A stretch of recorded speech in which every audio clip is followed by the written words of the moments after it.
We're going to start with an exclusive interview. Steve Leisman is live in Washington. He is Goldman Sachs Chief U.S. Economist Jan Hatzius.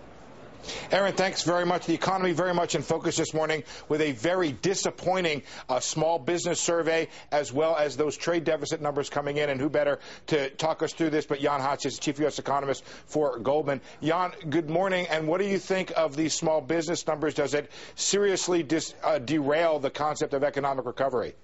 Good morning, Steve. I think that's it's not that big a deal. It is clearly a weaker number. It illustrates, I think, the continuing gap between large firms that sort of dominate the ISM survey that was very strong in March, and really not much change in the small business sector. I wouldn't say it derails the economic recovery. I do think the recent numbers on balance have been on the encouraging side, but this is a somewhat dissonant sort of note. But, Jan, how is it possible that we could have a true and lasting economic recovery in this country if we don't have small business on board, which, after all, does half of all the hiring? So I think we can have a lasting economic recovery in the sense that the economy grows through 2010. We expect it to grow, but we don't expect it to grow that quickly, partly because we're taking away some of the temporary factors, the inventory cycle, which helped a lot, the fiscal stimulus, and underneath, things are improving, and I think the underlying trend in the business sector, and probably also in the small business sector, is towards improvement, but it's a fairly slow process. Jan, the better economic numbers last week, we had retail sales suggesting maybe the rumors of the consumer's death are greatly exaggerated. Some economists marked up their GDP forecast. What about you?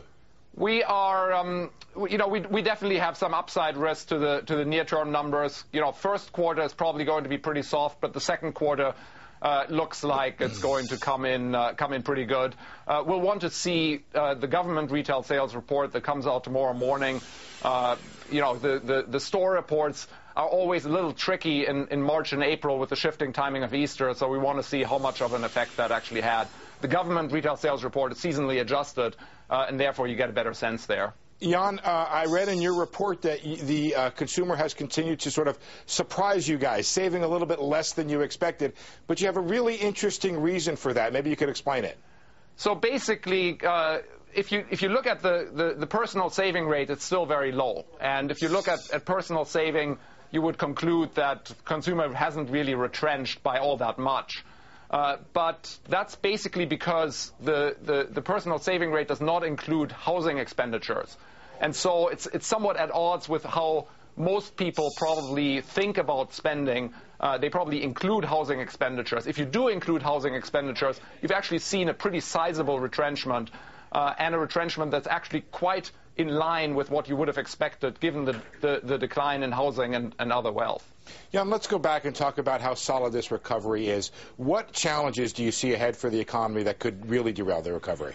So in terms of things that are going to keep the recovery slow, I think it's mainly the fact that we're losing the fiscal stimulus, at least the impact of the fiscal stimulus on growth. We're losing that in the second half of this year, and the inventory cycle is coming off. I think that's going to mean relatively slow growth rates through 2010. What could actually derail things? I think you'd probably have to say another, a new shock in the markets. Much worse than expected. Much worse than expected house price performance. So you see it as pretty solid. Fed Chairman Bernanke testifying tomorrow on the economic outlook. What do you expect to hear from him, and when do you see the turn in the Federal Reserve tightening cycle? So we don't expect to hear anything very different from the speeches that we heard last week, so I think he's going to say, things are improving, things are stabilizing. But inflation is still very low. It's probably still falling, at least at the moment, and the turn in the funds rate is still a long ways off. My own view is that we're not going to get a hike in 2010, and at this point, I think even a hike in 2011 has less than 50% probability. He's not going to go anywhere near as far as indicating that, but I do think they think it's still quite a ways off. Jan, thanks for joining us this morning. Thank you. Jan Hatzius, Chief U.S. Economist for Goldman Sachs.